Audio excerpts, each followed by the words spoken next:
Oh, hello there, outliers. Niiamah Shang here, and thank you so much for letting me be a part of your journey.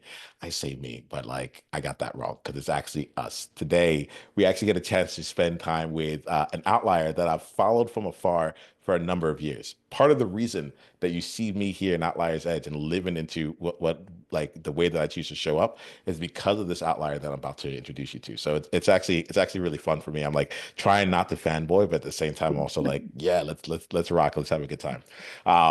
Not just to bring you into the space. Today we get a chance to spend time with Nicole Gibson. Nicole, it's an absolute pleasure to be in space with you. Thank you so much for making time for this.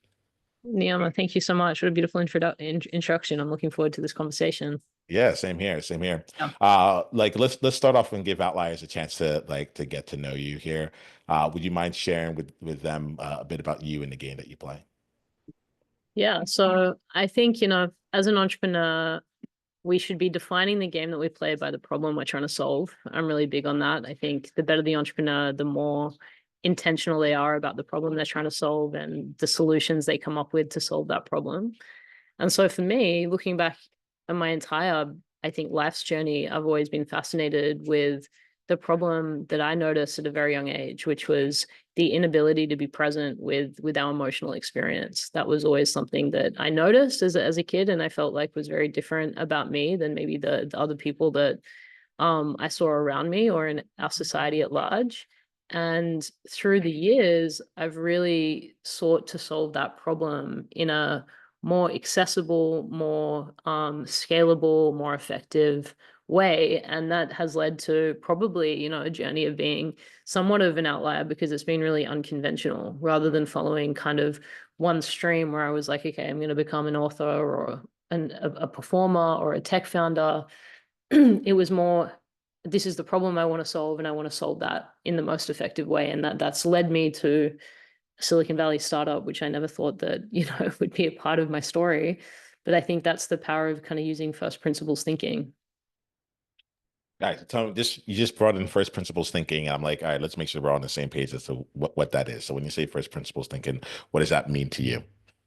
Yeah, so to me, that's looking at what is the core problem that you're trying to solve, and how can you go back to the absolute basics. So, before I started InTruth Technologies, which is the name of our technology, I was growing a movement, which is still very much a part of what we do. But the way that I was trying to solve the problem was to bring people into immersive experiences and help them feel safe enough to connect to their emotion, basically, and build emotional fluency and intelligence and resolve conflict. Because I really believe that it's the problem behind all problems that we're dealing with as a world. Until we can get that right, until we can regulate ourselves, we're not going to see these big kind of inflated problems we're dealing with, geopolitically and otherwise. That's coming from many individuals essentially being dysregulated within themselves. That's my theory.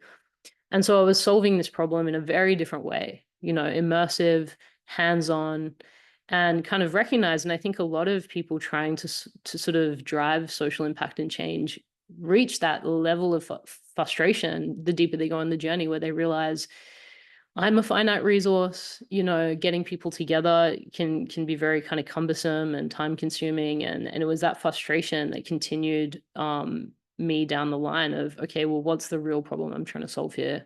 Emotional incapacity. Well, what's another way that I could be solving that problem? And pushing and stretching my thinking to eventually, land on, I guess, a what if statement of, well, what if we could actually see our emotion? What if that finally could be moved from something kind of elusive and intangible into something real and practical and objective? Would that have the ability to really change the world fundamentally? And I believed it would, and it will. Which, made me make the crazy decision to go in a completely different direction with my work. All right, so let's talk about this crazy decision here because I'm tell us more about In Truth first, and then I'm curious about like some of these transitions because you've been building things, and then like Hmm. you just went off and did something that I remember getting an email from you about like, hey, this is what's going on. I was like, I missed something, you know. Yeah, right. So get us started here with tell us more about In Truth first, and let's get grounded in that, and then we'll continue. Yeah, sure. So InTruth is a world first technology, and essentially we've figured out a way to track emotional state through wearables. So we don't build the hardware. So, for anyone that wears like an Apple Watch or a Whoop or a Garmin or an Oura Ring, this is the type of hardware that our software can basically integrate with. And what we've built is basically a way to pull the raw data from those wearables. Those wearables have, without getting too technical, a sensor called a PPG sensor. And the raw data from that sensor is IBI data. So interbeat interval is what that data is. We pull that raw data into a machine learning model. And basically, we've trained that machine learning model off a clinical data set.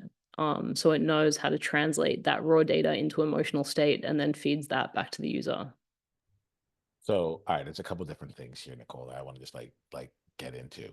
One of the things that I find to be really like compelling about you is that like you're able to take things that one can feel either esoteric or at the same or on the other side of it be like really technical and like put it out in a way that it just like feels accessible. Like Mm, tell me about that skill set there because I came looking for you. I didn't look for you specifically, but I found you when I was trying to understand like how do you make something out of a movement? Can you have a movement and a business together?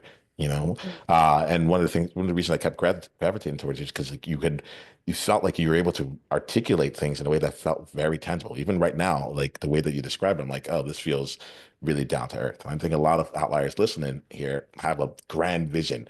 They have their heart is calling them, their soul is moving them to move. And at mhm. the same time, they aren't able um, to communicate it in a way that like still feels really like tangible and down to earth. So do you mind speaking to that? Yeah. Yeah, I think it's a good point that you raise, and I think it's an important one, especially for people that have really big visionary ideas. I think it's a common pain point, right? I don't know how to bring these big ideas down into the.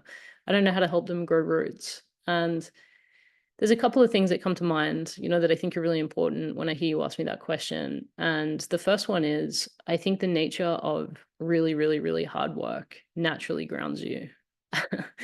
And the more, probably if you'd interviewed me 10 years ago, I wouldn't have been as grounded as I am today, or 5 years ago, but I would have been more grounded than I was 5 years, before that. And I think especially when you're used to sort of living in that fantasy world of what your vision is and what you want the world to look like, sometimes it can actually create an aversion to the hard work, that really needs to be done because it feels overwhelming. But it's very, I think the reality of it's very chop wood, carry water. Yes, there's moments in my career that are amazing and exciting, and I'm on stage and I'm sharing, my team's ideas with 10,000 people, and that's amazing, right? But that's an hour out of tens of thousands of hours that I spend on endless Zoom calls or solving difficult engineering problems or staying up until 1 a.m. because I have a phone call on the other side of the world. They're the moments I think that really move the needle. And if you commit to that degree of hard work, look at the likes of like an Elon Musk, right? Like he's so capable when he's being interviewed of just slowly and patiently communicating extremely complex ideas. And what I see in that is a huge amount of suffering and pain that he's been through that has, slowly over time just kind of ripped him apart and made him, more human. And I think that that's not to be underestimated. I think sometimes when people get together, a lot of things can become conflated, and ultimately it's going to come down to your relationship with yourself, your ability to look at yourself in the mirror at the end of the day and say, did I give this day 100% of what I had? And if you do that day after day after day, like, that will accumulate, and you're gonna find a way to ground those really big ideas. But this is interesting to me because you talk about grounding, and typically when I hear and I think about that, it's more like in like the um, I think about it from like a somatic way or like what's happening inside of your nervous system and like different Mm. exercises that come in. So I haven't actually thought of it through like the work. And as you're talking right now, I'm like, oh, I think that something like this is happening right now with me. So I'm curious for you, do you spend your time like in places where you're like at retreats or like, like doing mindset stuff here, or have you like kind of like put that let's say almost more on the back burner, and allowing the work now to do that you have to actually get like the grounding in place. I'm really curious about this. Yeah, I mean, I don't think you never outgrow, personal development, right? Yeah. That's definitely a principle that I believe in, and hopefully will always believe, because I think as soon as you think you know it all, you're very far from knowing anything. So I Yeah. think, but different practices are going to work at different times. And yeah, I mean, there's been times in my journey where more immersive experiences have definitely been helpful.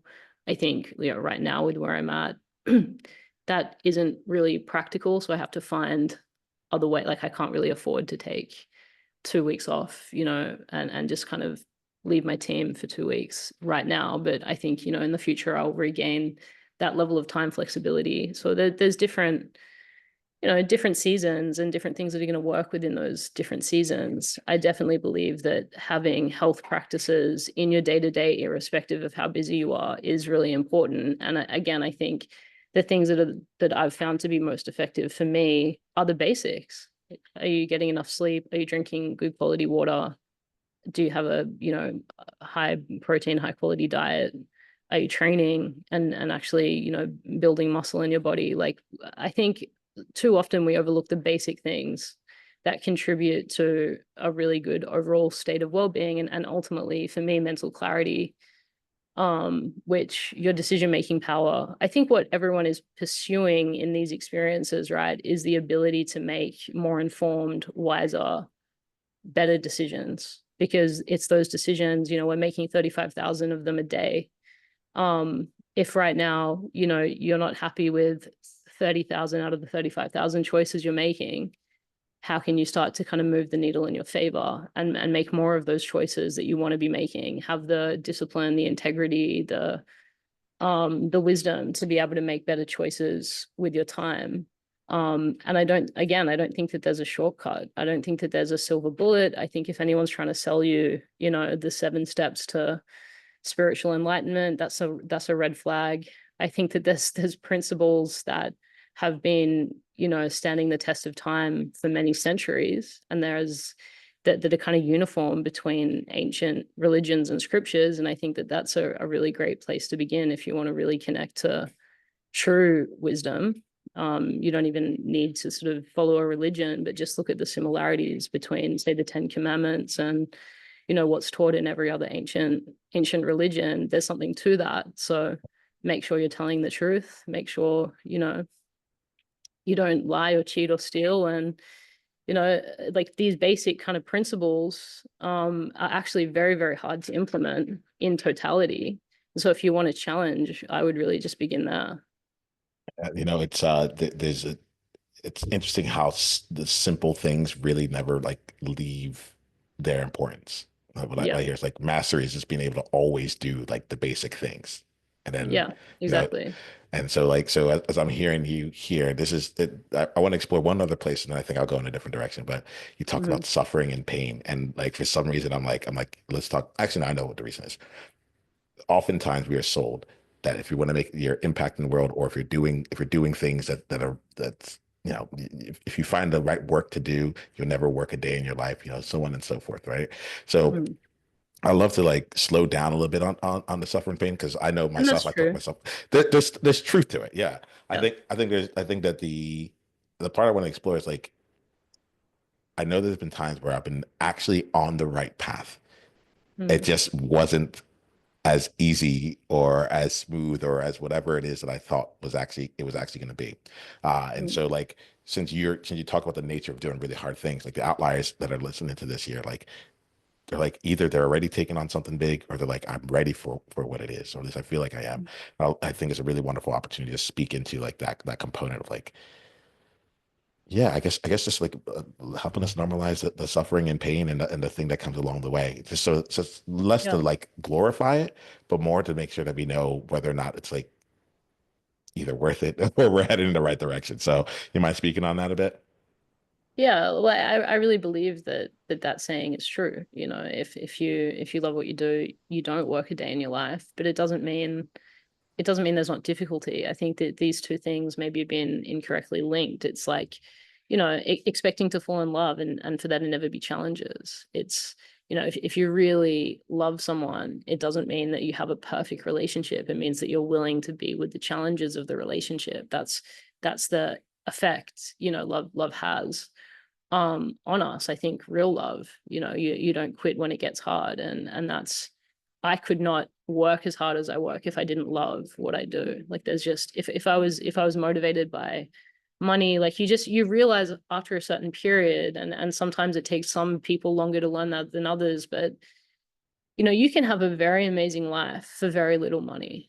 You can have a very free, happy life without a lot of money. And the more money you make, the more complex the problems are. It's like, I love the saying, everyone wants $1 million, but no one wants $1 million problems.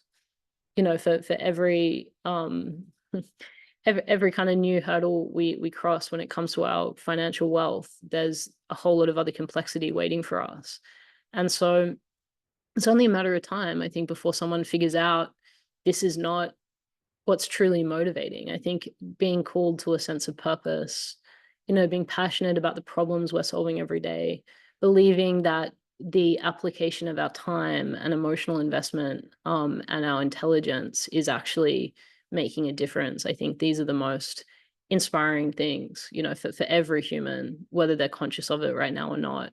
I think this is, why we see midlife crisis. It's someone getting to a point in their life where they're like, the way I've been living my life is not, the way I want to be living my life. But imagine if we could kind of move that back and get people kind of living a more aligned life from an earlier age. Because I think that there's these same lessons that so many people in society just learn over and over and over again. I think our generation has a gift of being able to hopefully not need to learn the hard way, and in following the thing that you really love, it's a different kind of challenge. The difficulty, the only way I can relate to it, because I've never had a job. I've always been an entrepreneur, since the minute I could sign a contract. But the way I felt in school, right, that feeling of sitting in a classroom that I didn't want to be in, and just hearing the clock ticking and the artificial lights and the no context around what I was learning, like that was hell. And that was hard. But it was a very different type of hard to the hard that I experience in my work today. And the type of hard that I experience in my work today is like, I wish I had more to give today. Like I wish I could have, gone that 1% more. And it's the pain of like, there's never enough time to do the thing that I love. And this is so hard, but it's so worth it. And sometimes, you doubt that, but it's only a matter of time before, that purpose reminds you of why you're doing it. Whereas that pain I had in school was like, I would do anything to not be here. Like I'm plotting in my mind around how to jump out the window or leave at recess or wag the next lesson. I just hated it. I hated it. So outliers, I'm gonna invite you real quick here to just like to pause in here and just like check in because one, as you're talking, it reminded me of like there's always going to be problems. Like I'd rather you have better problems. So you're like Yeah. the $1 million problem. Like I'd rather have $1 million problems. Yeah. What is Upgrade that? your problems. Exactly. Yeah. And so allies, I want to put that into space here where it's like this I think it's a good time to just check in. Like when was the last time your problems got better, right? When was the last time you upgraded your problems? And if you haven't upgraded it, like let's take some time right now to change some things around. And I Mhm. love this conversation. I like it. If you're watching this, you would have seen me when you talked about like love and it being about like what you're willing to like fight for. Like you said, you use other words, Yeah. but like stepping into commitment of that. It really it struck me when you said that because I was like, oh this actually makes sense to me. It isn't Mm. just about the positive feelings around it, but it's like the fact that they were willing to go through all the stuff that aren't great because of Yeah. it. So Yeah. What are your values in that? I think on that point, I think we have a society that's obsessed with happiness. And I think that there's complications too when you kind of, when you're an outlier and you're wanting to follow a path, and there are times where you're not happy, and the people around you start to socially impose that idea of, but you should be happy all the time. And it's like, if you love something, there's angst and there's hard times and there's doubt and there's all the things. Love is everything, right? And I just want to like remind anyone of that, that's maybe going through that right now, because it can be such an isolating experience when you're carrying it all on your own shoulders and you don't have people around you close that understand the journey of what it really takes to bring a crazy vision to life, you know, to bring something from the ether into the material and have that be something that's acknowledged and shared by the world. It's a really gnarly journey, and you're going to meet yourself at every single intersection of that journey, and there's going to be ecstatic moments and so many joyful moments and moments of gratitude and, you know, the best, but it's also going to be the worst at times. So, like, if you don't mind here, you said you're going to meet yourself. I'm curious, like, that how many years did you spend like in like the immersive world with like with the movement specifically?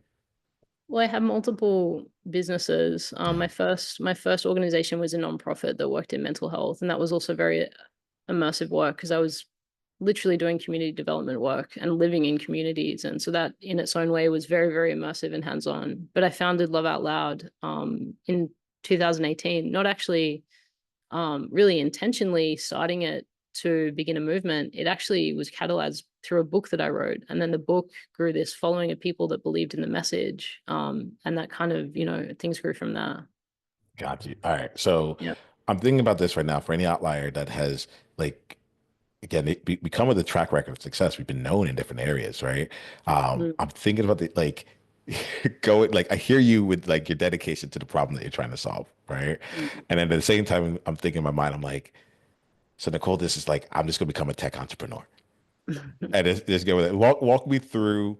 I would love like I think when it's you talked about you get a chance to like see yourself. You know, you get like mm. so I would love to like kind of hear about from you like what was going on internally as you're making that shift in. And then let's start with that and then we'll see where if another question comes from there.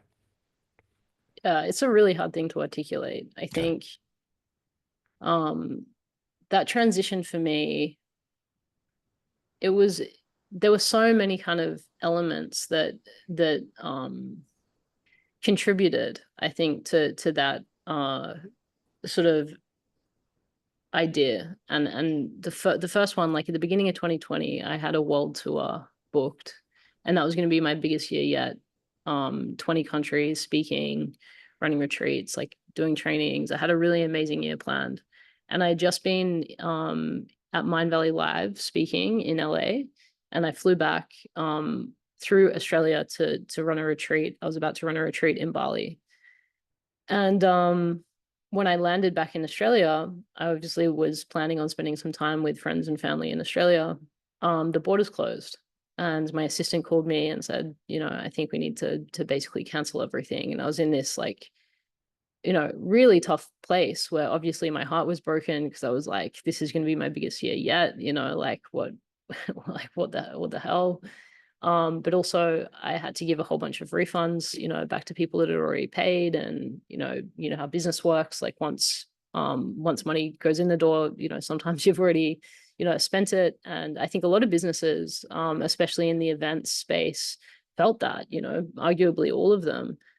And so I really had this moment where I had to like really make a decision to not quit and to not let it break me, and to figure out a way forward. And you know what was really fascinating about the strength of that decision is in transitioning in transitioning many of our trainings online, um our company actually grew, you know, quite exponentially for the 3 months from when the borders closed, and then 3 months after we actually scaled quite rapidly.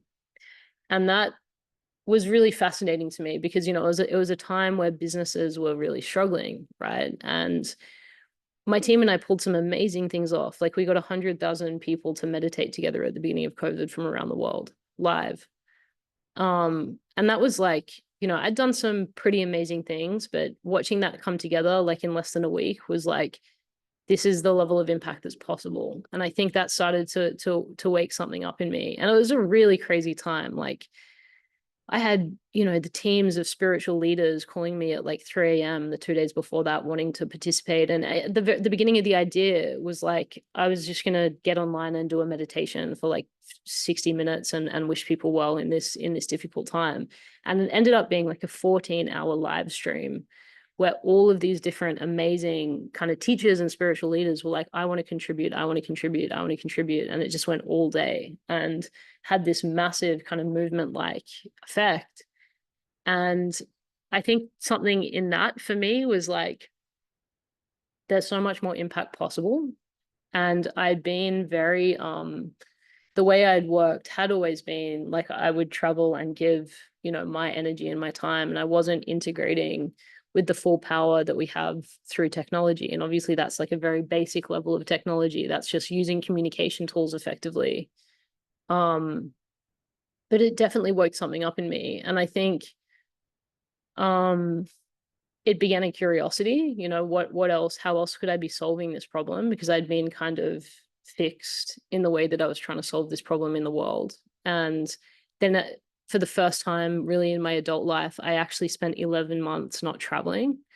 I'd never ever done that. So I also had this contained, you know, routine that I'd never had. And I think that also gave me some space to contemplate things more deeply. And then when I started to formulate, because the interesting thing was I wasn't even really a wearable user. Like I wasn't really high tech in any way. Like I was pretty analog. I didn't even really like social media that much.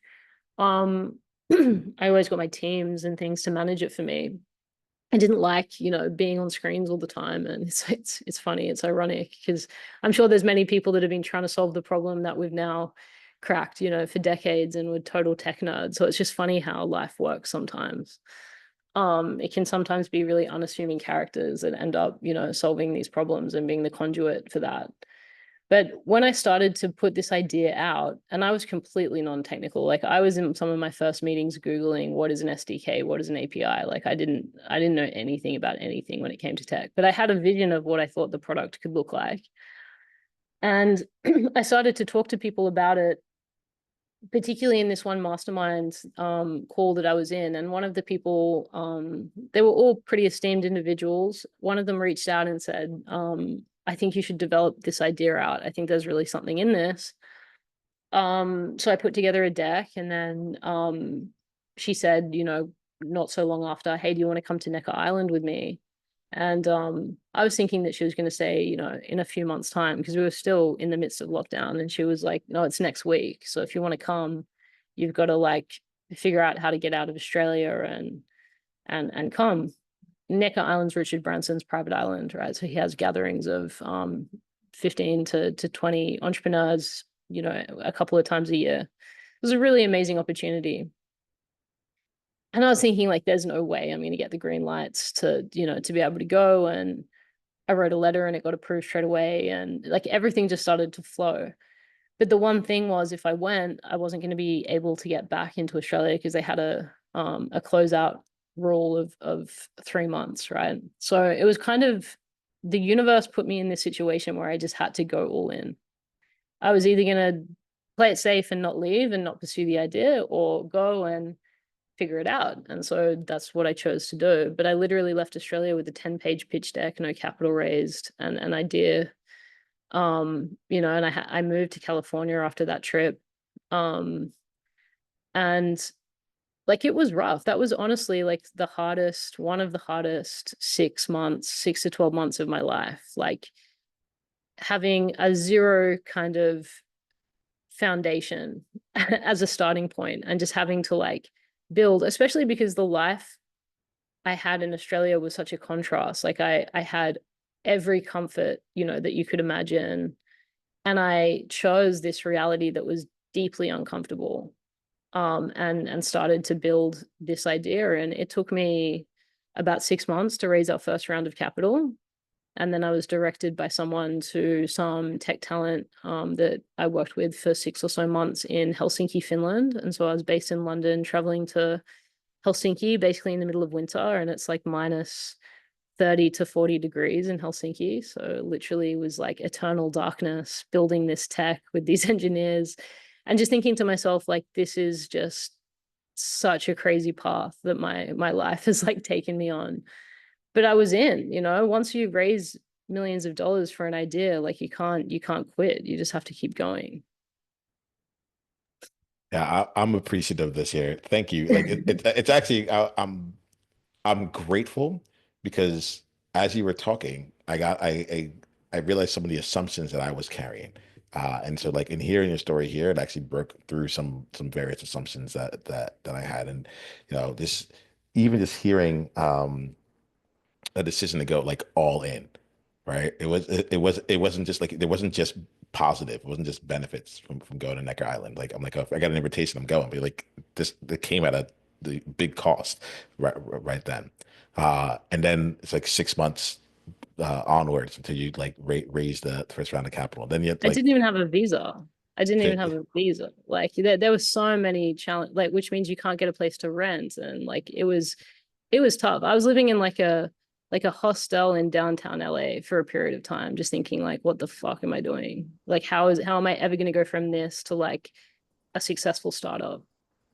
all right, so we got to slow down just a bit in here because because again, just when I thought I had like started breaking through my assumption, like yeah, and I did this visa list. I was like, all right, now we got to play this even more. And I'm appreciative of this, Nicole, because I think about myself, and I also think about the other outliers out there who are like they're wondering if they should go, right?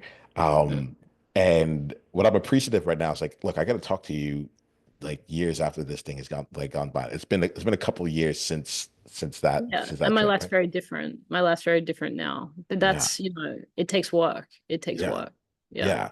So like you at a point, I right now I think I'm focused. Maybe it's because like I'm experiencing it myself right now. I'm like Yeah. there's a thing, Nicole, where I was like I felt like I got kicked out of heaven.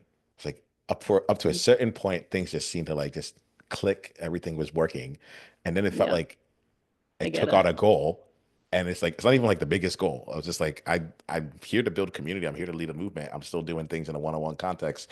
I have to change this up. Let's go, and everything almost like screeched to a halt. All right. Mm. And so I'm thinking right now of any outlier out there that has a grand vision, like a really grand vision, right?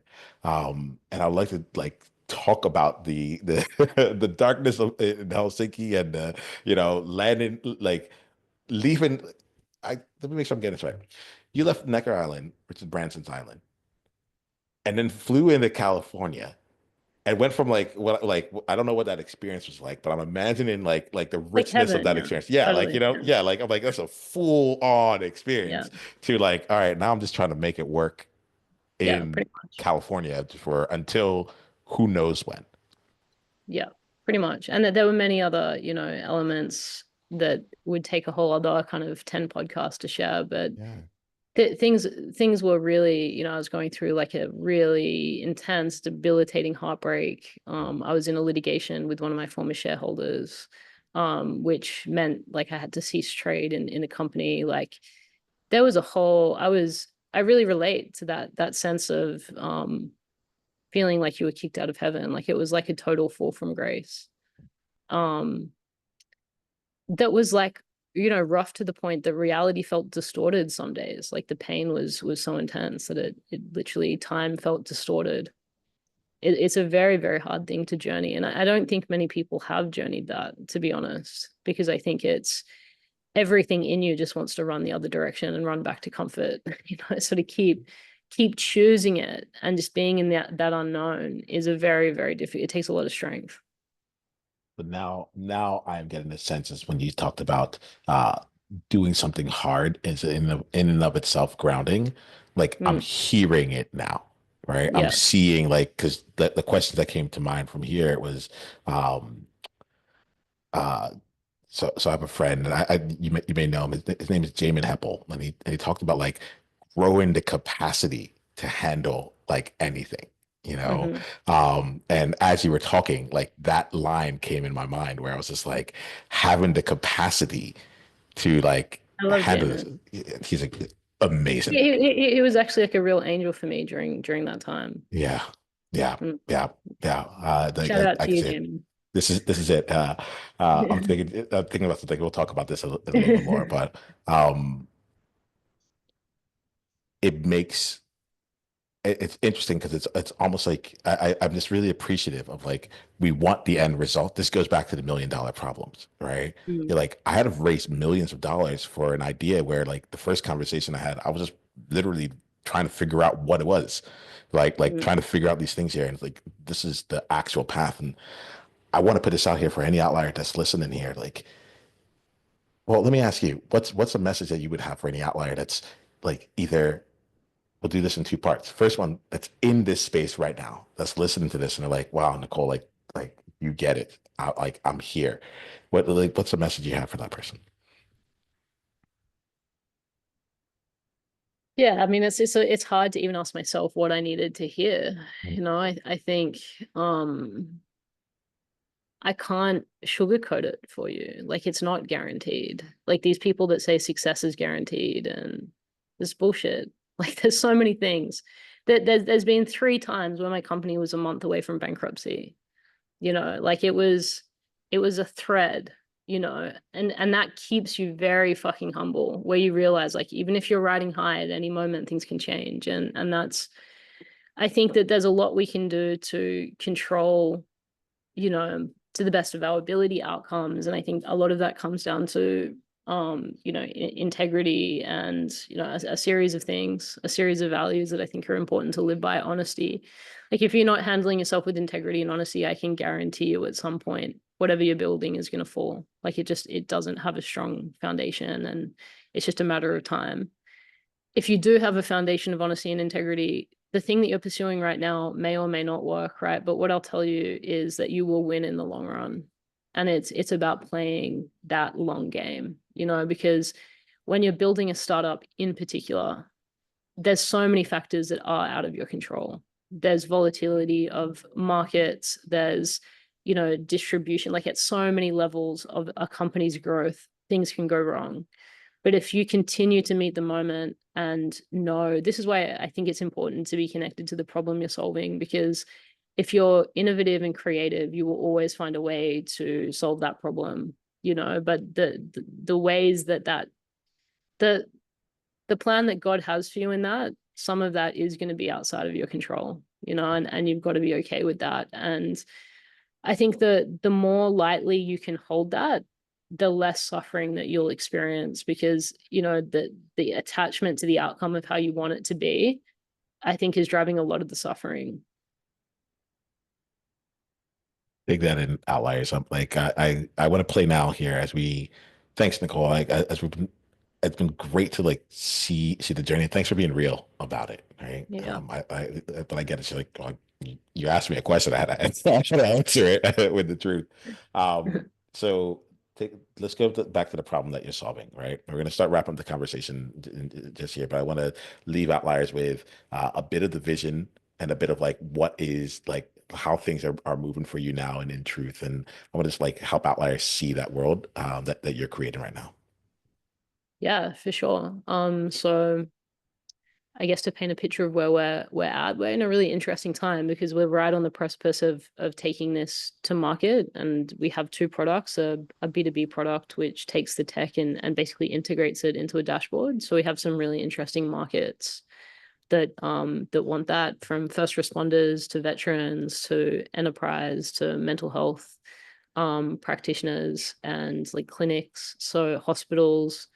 Really amazing to see the way, something new ideated, like this innovation, how people want to interact with it, and especially technology, how the technology is socialized. That's something that's really fascinating to me. And then the consumer product, which we're releasing basically in stages. So we're doing like an alpha plus test at the moment with some of our community. Then we'll open up to a public beta in the next couple of months, all the way into like a hard launch sometime next year. And it's amazing. I love the product, right? I use InTruth every day, and I think if you're the biggest fan of your product, that's a really good sign. It's a product that genuinely has changed my relationship with myself for the better, and it's made me more conscious and aware, and I'm excited for other people to experience that. I think the team's in a good place. We just went through a big audit the last 3 months, getting everything basically in order and ready for scale. And there was also a lot of hard decisions, including letting different team members go, that had to be made through that process. And we're just waiting for some funding to come in at the moment. And when that lands, I think we enter a new chapter. I think we move from startup to scale up, and I feel totally ready to take that step. I've been in startup zone for, yeah, I guess, almost 4 years, and it's been a hell of a 4 years. So I'm excited. I'm excited for you. I'm Yeah, excited for you. thank And as you. much as I'm excited for you, I'm what I get here is that this problem is like it pulls you forward, and so I think I'm excited for us having have to get access to it all, you know. Yeah, thank Uh, you. yeah, seriously here. So Nicole, let's wrap up our conversation. I'd like to do our conversation wrap up in two ways. One of them is for you to share like how Outliers can continue down the journey with you to find out more about you, go deeper into what it is that you do. And the other one is to like share with us an insight, something that you're taking away from this conversation. And if you're not taking anything away from it, that's totally cool too. You can say that.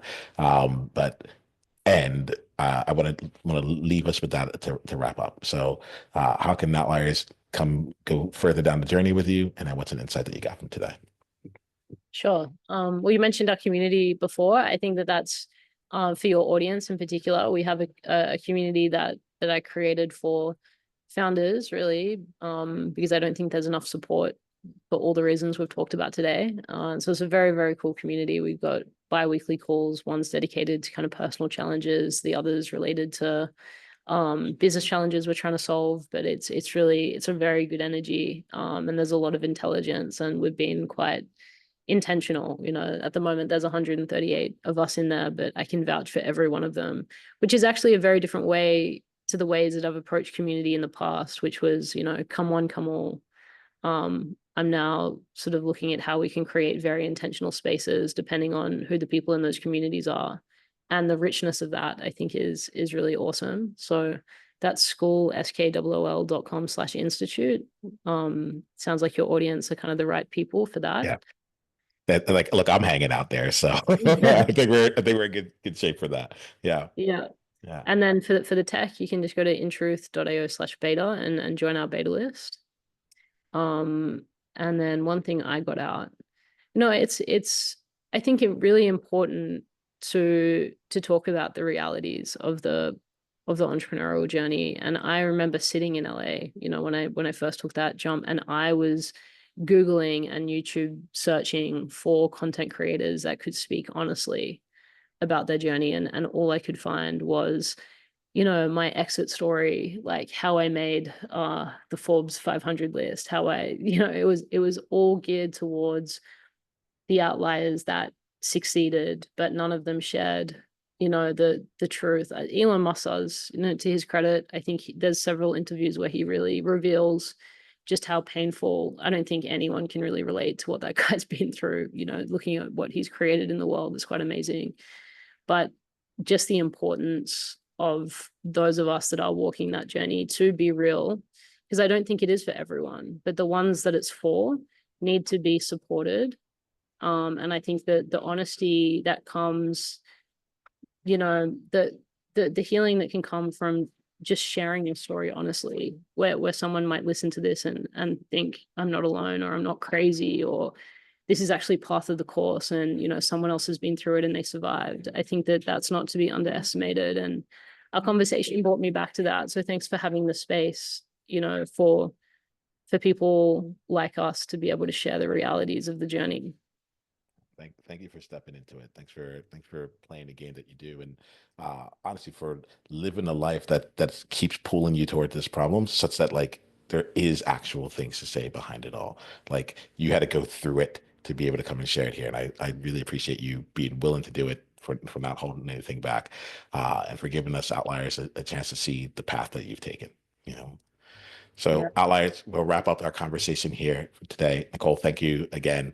Please go dive into her world. And the way that we'll end here's how we end every conversation, which is just a quick reminder to be you on purpose. journey on.